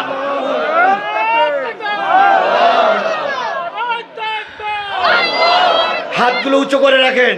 আয় আল্লাহ, চুপ চুপ চুপ চুপ। আয় আল্লাহ, আয় আল্লাহ, আপনাদের বলা লাগবে না। আয় আল্লাহ, আমি আজিজুল ইসলাম দীর্ঘ 2.5 ঘন্টা বেশি সময় ধরে ধরে তোমার পাগলদেরকে কোরআনের পথে আহ্বান জানিয়েছি। মোনাজাতের আগে সবাইকে তোমার দরবার পর্যন্ত পৌঁছায় দিলাম। ও মালিক, দয়া করে তুমি আমাদের সবাইকে হেদায়েত নসিব করে দাও। হেদায়েতের চাবিকাঠি নবীর হাতে ছিল না, আমার হাতেও নেই। আমি হেদায়েত দিয়ে এদের ফুলের মালা পরাই দিতে পারবো না, শুধু তোমার পর্যন্ত পৌঁছাই দিয়েছি। দয়া করে ওদের এই শ্রোতা এবং আমাকে সবাইকে আল্লাহ তুমি হেদায়েত নসিব করে দাও। আমার শ্রদ্ধেয় মা বোনদেরকে তুমি হেদায়েত নসিব করে দাও। সবাইকে দিন কায়েমের পক্ষের কর্মী হিসাবে কবুল করে নাও। এদেশে যতদিন পর্যন্ত দিন কায়েম না হয় ততদিন পর্যন্ত রক্ত, শ্রম, মেধা, টাকা পয়সা, জীবন যা আছে সব দিয়ে কোরআনের ছায়াতলে থাকার তৌফিক দিয়ে দাও। দয়া করে তুমি আমাদের সবাইকে কবুল করে নাও। বন্ধুগণ, এই শপথটা যেন মৃত্যুর আগ পর্যন্ত আমাদের মনে রাখার তৌফিক দান করেন আল্লাহ। সকলে মিলে বলুন আমিন। আল্লাহ রসুল বলেছেন 5টা জিনিসের পরে ইসলাম দাঁড়িয়ে আছে, তার ভিতরে প্রথম হচ্ছে ঈমান বিল্লাহ, 2 নম্বর হচ্ছে নামাজ, 3 নম্বর যাকাত, 4 নম্বর হজ, 5 নম্বরে সওম রমাদান। আগামীতে রোজার মাস আসতেছে, 5 ওয়াক্ত নামাজ সহ আমরা রোজা পালন করব ইনশাআল্লাহ। কয়েকত নামাজের ব্যাখ্যা করেছি। 2 ওয়াক্ত আসরের নামাজ পড়েছিলেন হযরত ইউনুস বিন মাদ্দা। কোন নবী? হযরত ইউনুস আলাইহিস সালাম। ইউনুস আলাইহিস সালাম 4টে বিপদ থেকে বেঁচে গিয়ে পরে ওই নীল নদের কিনারায় দাঁড়িয়ে 4 রাকাত আসরের নামাজ পড়েছিলেন বেলা ডোবডোব অবস্থায়। ওই রাকাত নামাজটাই 4 রাকাত নামাজ আমাদের জন্য ফরজ। যে ব্যক্তি এই 4 রাকাত নামাজ আদায় করবে, ইউনুস আলাইহিস সালামের মতন মর্যাদা দিয়ে আল্লাহ পাক জান্নাতে দেবেন। এশার নামাজ পড়েছিলেন হযরত মুসা আলাইহিস সালাম। নীলনদ পাড়ি দিয়ে ওই পারে যেয়ে যখন রাইট হয়ে গেল, তখন শুকরানা স্বরূপ 4 রাকাত নামাজ পড়লেন। ওই নামাজটা উম্মতি মুহাম্মাদের জন্য আল্লাহ ফরজ করে দিয়েছিলেন। আর ঈসা আলাইহিস সালাম নামাজ পড়েছিলেন 3 রাকাত। ওই যে বাইতুল মুকাদ্দাসে চারিদিক থেকে যখন তারা ঘেরাও করে ফেললো, তখন ওইখানে 3 রাকাত নামাজ পড়ে চতুর্থ আসমানে চলে গেছিলেন সন্ধ্যার পরে। এই 5 ওয়াক্ত নামাজের জন্য, 5 ওয়াক্ত নবীর জন্য 5 ওয়াক্ত নামাজ, যদি কোনো উম্মতি মুহাম্মদ এই 5 ওয়াক্ত নামাজ কন্টিনিউ নারী আর পুরুষ আদায় করে, 5 নবীর সমমর্যাদা দিয়ে আল্লাহ পাক জান্নাতে দেবে। আল্লাহ আমাদের সেই জান্নাতের মালিক হওয়ার তৌফিক দান করুক। বেঁচে থাকলে আবারও দেখা হবে, আবারও কথা হয় ভাই। প্রতিদিন কথা বলতে হচ্ছে, এই জন্য আপনারা বুঝেছি আপনাদের মনে এখনো অনেক চাহিদা। আজকে পর্যন্তই থাক, আবারও কথা হবে, আবারও দেখা হবে ইনশাআল্লাহ। সবাই মিলে এবার আমরা একটু তওবা করি। আস্তাগফিরুল্লাহ রাব্বি মিন কুল্লি জামবা। ভাই উঠি না ভাই, আমাদের অনেকেই মারা গেছে ভাই, কবরে যাওয়ার জন্য একটু দোয়া করি। যারা কবরে গেছে তার জন্য দোয়া করি।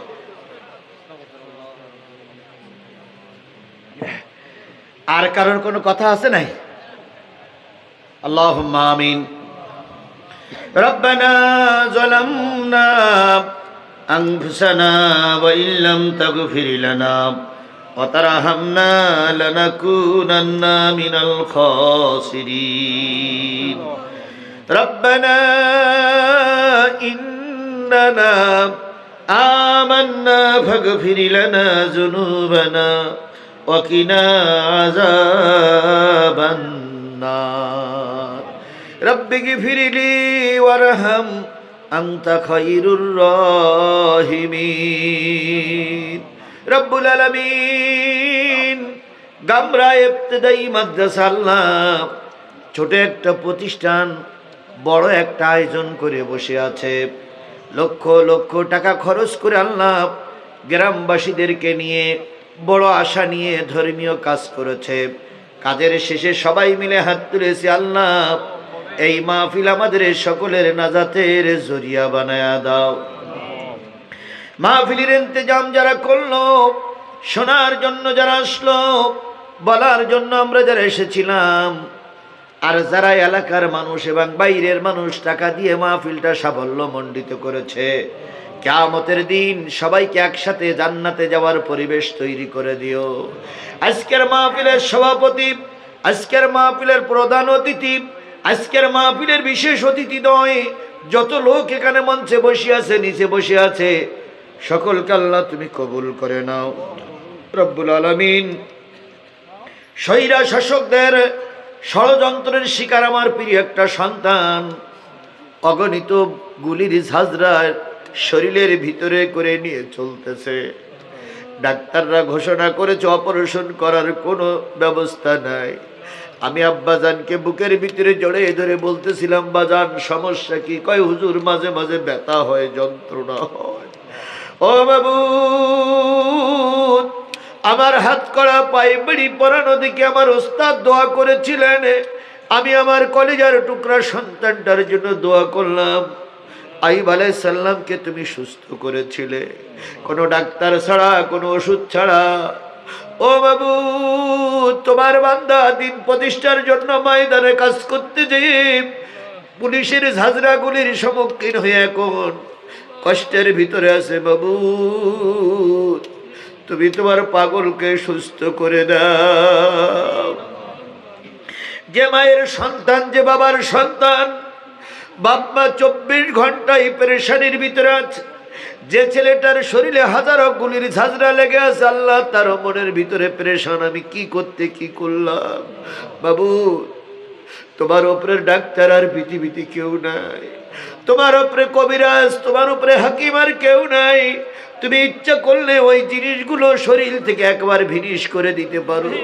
বাবু তুমি দয়া করে এই মজলিসে দোয়া করতেছি, আল্লাহ তার শরীরের ভিতরে যত গুলির কণা লেগে আছে সবগুলো আল্লাহ তুমি ভিনিশ করে দাও রব্বুল আলামিন। এখানে যারা হাত তুলেছে অনেকের মা নাই, অনেকের বাবা নাই, দাদা দাদি নানা নানি আত্মীয় সুজন মাতৃকুলে পিতৃকুলে শ্বশুর কুলের মানুষগুলো মন মন মাটি বুকের পরে করে নিয়ে আম বাগানে কাঁঠাল বাগানে বাঁশ বাগানে ঘুমায় গেছে। আল্লাহ তাদের সবাইকে আল্লাহ তুমি মাফ করে দাও। আল্লাহ এই মাইকের আওয়াজ যত দূর পর্যন্ত যাচ্ছে, যত মুদ্রার ঘুমে আছে সবাইকে মাফ করে দাও। আল্লাহ তাআলা তোমার কুদরতি পায়ে ধরে দোয়া করতেছে, আমার মা সহ যাদের বাপ মাগুলো অসুস্থ হয়ে পড়ে আছে তাদেরকে শাফায়ে আজলা কামেলা দান করে দাও রব্বুল আলামিন। কোন বান্দা কোন আশা নিয়ে হাত তুলেছে আমি জানি না, সবাইকে কবুল করে নাও। এখানে ছোট্ট একটা কাগজে লেখা আছে গ্রামবাসীর সবাই টাকা দিয়েছেন, আল্লাহ সবার নেক মাকসুদগুলো আল্লাহ তুমি পূর্ণ করে দাও। এই এলাকার বহুত মানুষ নাকি বিদেশে কাজকর্ম করে, আল্লাহ সুস্থভাবে আবার এলাকায় ফিরে আসার তৌফিক দিয়ে দাও। আল্লাহ তাআলা যেখানে মাহফিল করতেছে আল্লাহ আমাদের বগুড়ার কৃতি সন্তান, বক্তৃতা জগতের আমাদের সকলের শায়েখ, সকলের মুরব্বী, আল্লাহ আমাদের প্রিয় ভাই, আমার শ্রদ্ধেয় ভাই বজলুর রশিদ সাহেবের জামার বাড়ি এখানে, বজলুর রশিদ সাহেবের শ্বশুর বাড়ি এখানে, আল্লাহ তাআলা তার পরিবারের সকল লোক সহ আমাদের সবাইকে আল্লাহ তুমি কবুল এবং মঞ্জুর করে নাও। আজকের মাহফিলের প্রধান অতিথি তিনি ছাত্র সংগঠনের সেই সময়ের একজন নেতা, এখন কর্মজীবন করতেছে, তারপর ইসলামের পক্ষে আল্লাহ তুমি তাকে তার পরিবারের সবাইকে কবুল করে নাও। আজকের মাহফিলের দ্বিতীয় বক্তা আল্লাহ সারা দেশে কথা বলতেছে রিস্ক নিয়ে, আল্লাহ তুমি তারপরও রহমত নাজিল করে দাও। মিডিয়ার ছেলেরা রাত জেগে কষ্ট করে দিন প্রচারের নিয়েতে আল্লাহ এ প্রান্ত থেকে ও প্রান্তে ছুটে চলে, আল্লাহ সব মিডিয়ার ভাইদেরকে তুমি কবুল করে নাও। আমার মা বোনদেরকে কবুল করো, 5 ওয়াক্ত সালাতের পাবন্দি হয়ে সকল নারী এবং পুরুষকে মৃত্যুবরণ করার তৌফিক দিয়ে দাও। সর্বশেষ দাবি আল্লাহ 53টা বছর বহুত সরকার গেল আর আসলো, কোন সরকার জাতীয় সংসদে কোরআন প্রতিষ্ঠা করতে পারেনি, বঙ্গভবন কোরআন দিয়ে চালাইতে পারেনি। ও বাবু আমাদেরকে মাফ করে দিয়ে একটা বারের জন্য আমাদের জাতীয় সংসদটাকে তুমি কোরআনের সংসদ বানায়া দাও। একটা বারের জন্য আমাদের বঙ্গভবনটা তুমি কোরআনের বঙ্গভবন বানিয়ে দাও। একটা বারের জন্য কোরআনওয়ালারা দেশ পরিচালনা করছে দেখার তৌফিক দিয়ে দাও। সকল দ্বিধাদ্বন্দ্ব ভুলে যে কোরআনের ছায়াতলে সবাইকে ঐক্যবদ্ধ হয়ে কাজ করার তৌফিক দিয়ে দাও। তোমার দোস্তের খাতিরে আল্লাহ দয়া করে মায়া করে আমাদের সকলের দোয়াগুলো কবুল করে নাও। আল্লাহ আর যদি কোনোদিন এখানে 3-4 বার আসা হলো, আর যদি কোনোদিন এখানে আমি আর আসতে না পারি, কিয়ামতের দিন তুমি যদি আমাকে জান্নাতে দাও, আমি যেন এই এলাকার মানুষদেরকে ভুলে না যাই। আর যদি কিয়ামতের দিন এরা জান্নাতে যায়, আমাকে যেন সঙ্গে করে নিয়ে যেতে পারে এমন পরিবেশ তৈরি করে দাও। তুমি দয়া করে আমাদের সবাইকে কবুল এবং মঞ্জুর করে নাও।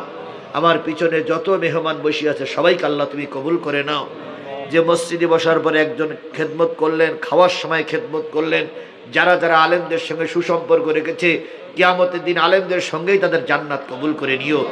দয়া করে আল্লাহ আমাদের কবুল করে নাও। সুবহান রাব্বিকা রাব্বিল ইজ্জাতি আম্মা ইয়াসিফুন ওয়া সালামুন আলাল মুরসালিন ওয়ালহামদুলিল্লাহি রাব্বিল আলামিন।